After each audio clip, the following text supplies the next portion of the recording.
فکر کن شما یه پسر سینگلین که دست بر قضا عاشق هات‌ترین دختر مدرسه شد و حالا میخواین که اونو به دست بیاد. ولی سلام دوستان، حالتون چطوره؟ خوش اومدیم به چنل ریکپ تیوی. لایک و سابسکرایب فراموش نشه. برو که بریم. تو این ویدیو اومدیم با یه فیلم کمدی به نام I Love You به اسکوپر. مراقب اسپویل باشید.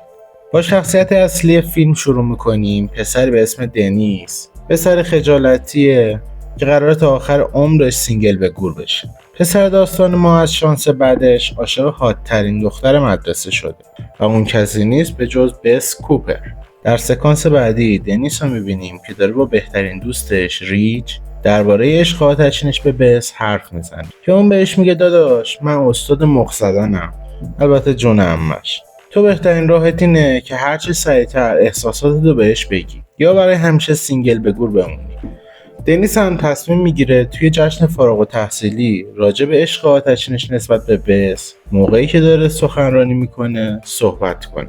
اولش هول میشه و یه سری چرت و پرت میگه، اما بعدش بالاخره موفق میشه و حرفشو میزنه. اونجاست که پشمای بس و کل حضار میریزه. بعد از جشن دنیس داره دنبال بس میگرده که معلمش میاد و اونو به حرف میگه. بعد اینکه دنیس از دست معلم قصر در میره، بس میاد و اونو میشوره و پهن میکنه رو بند و به دنیس بی محلی میکنه و میره. دنیس که دختر ندیده است شروع به اصرار میکنه که تو رو خدا امشب بیا به پارتی خونه ما.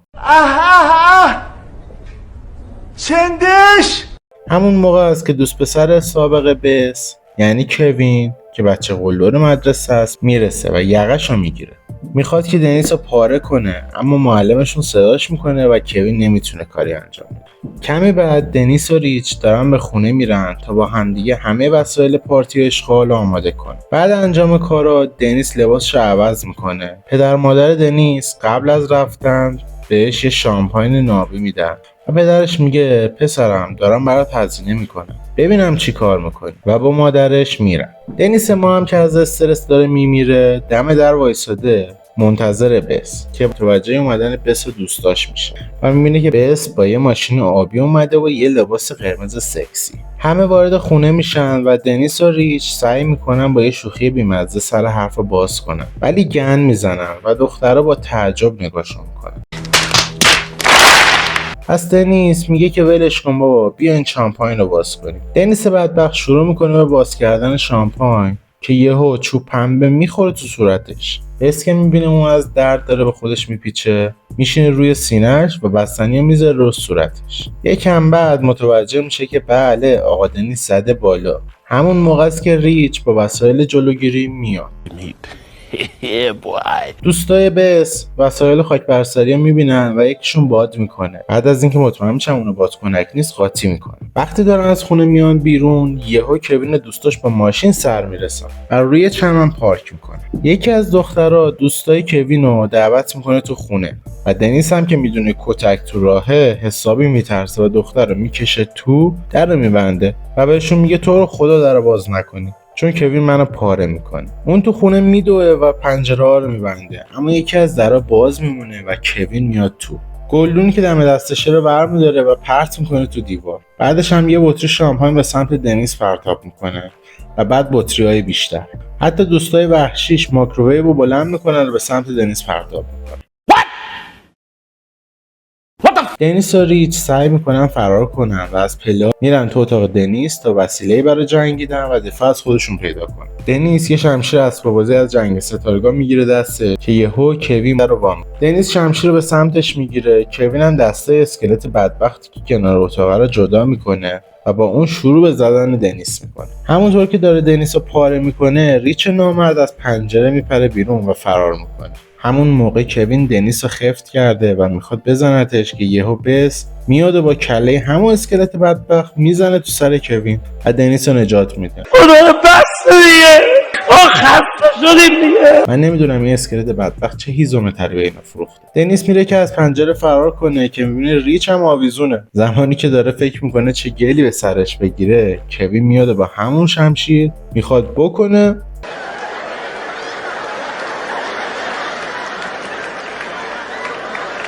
دنیس هول میشه و با ریچ از پشت بوم پرت میشن پایین، ولی خوشبختانه هر دوشون سالمن و پا به فرار میذارن. اونا از حصار میپرن و کوین و گروهش هم بعد یه پرش جانانه به دنبالشون. دنیس به جاده میدوه و داره ریچ رو صدا میکنه که با ماشین بس برخورد میکنه و پخش زمین میشه. بس با کمک دوستاش اونا ریچ رو سوار ماشین میکنه و سری میرن. کوین و دوستاش هم میدوئن ولی بهشون نمیرسن. تو مسیر حال دنیس که سر جاش اومده متوجه میشه که بس یه جوری ماشین رو میدونه که احتمالاً میمیرن و شروع به خوندن آیت الکرسی میکنه. دنیز از بس تلفن میخواد تا به باباش زنگ بزنه و ماجرا رو تعریف کنه. بس گوشیشو بهش میده و اونم تماس میگیره، اما پدر مادرش دارن تو ماشین عشق بازی میکنن و جوابشو نمیدن. فرزندآوری تو خانواده شلوغ همینطوری لعنتی.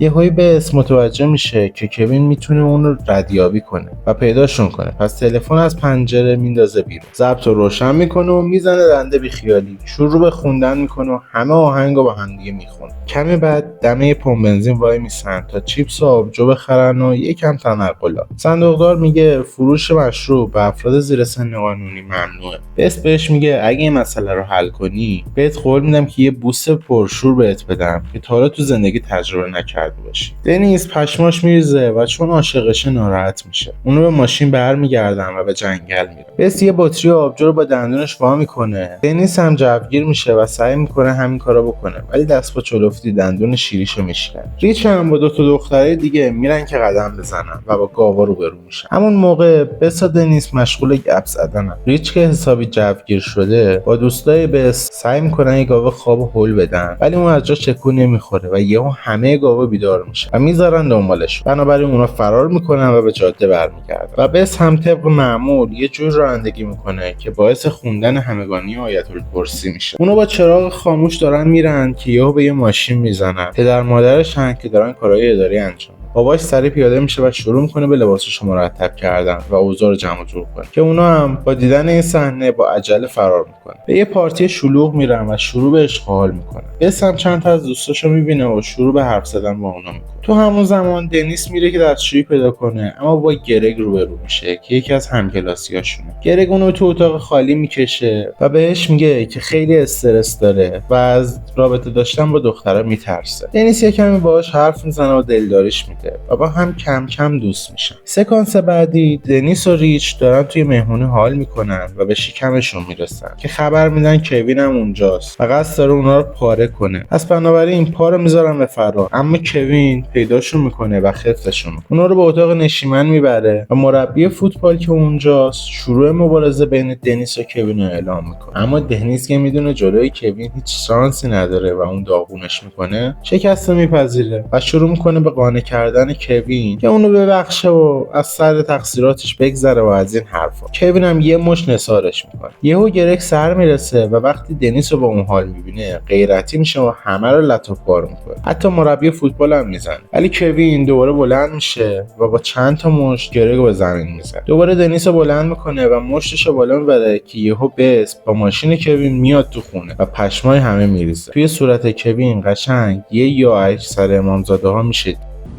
No! God, please, no! No!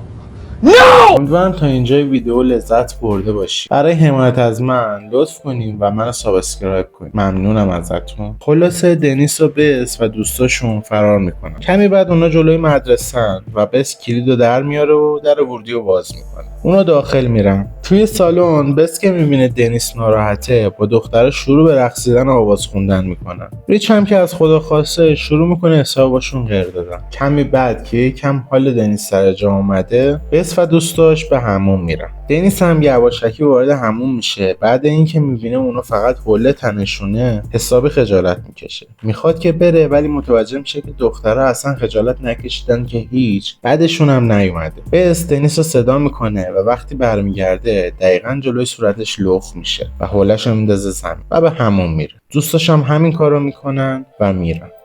خیلی اوضاع خیته.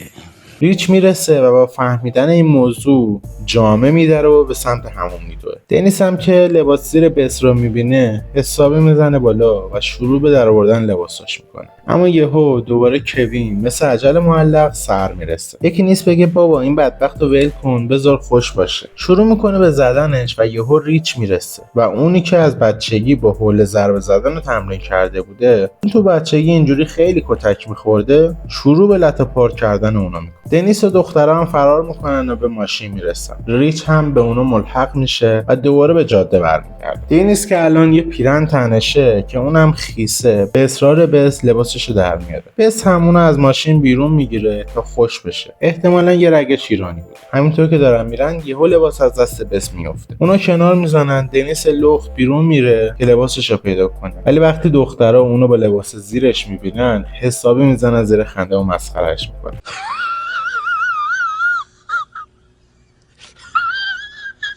بس هم یکی از لباسای خودشو برمی‌داره و میبره تنش میکنه و میگه بیا با هم دیگه دنبال لباست بگردیم. وقتی اونو پیدا میکنن با یه راکون عصبانی روبرو میشن و پا رو میذارن به فرار. کمی بعد به خونه یکی از دوستاشون میرن و لیوانای خودشونو با مشروب پر میکنن تا شبشونو بسازن. دم صبح دنیس و بس برای دیدن طلوع آفتاب بیرون میرن و قدم میزنن و در مورد زندگی حرف میزنن. تو همین حین ریچ هم که احساس پادشاهی میکنه داره دوستای بسو میخندونه. اونو هم شیطنتشون گل میکنه و برای تحریک ریچ شروع به شکلات لیست زدن میکنه. همین ما هم که میدونیم این نقطه ضعف ما آقایون.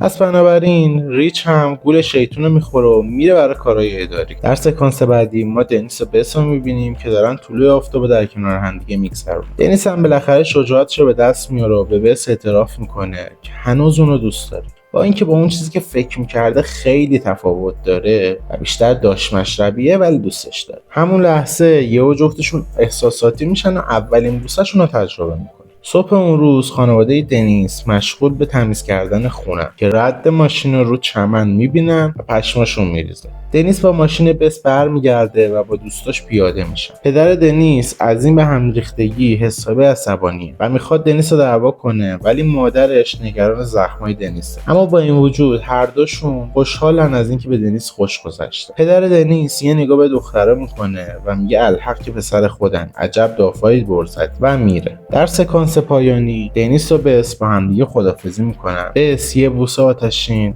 به عنوان خدافظی به دنیس میده که بچه همونجا جام میکنه و بس هم بغلش میکنه و میره. بالاخره این دنیس ما هم از سینگلی در اومد. به امید روزی که همه از سینگلی در بیان. نظرتون رو برام تو کامنت ها بنویسین. خیلی ممنونم که منو حمایت میکنین و بدونین که حمایت شما برای من خیلی ارزشمنده. تا ویدئوی بعدی، خدا نگهدار.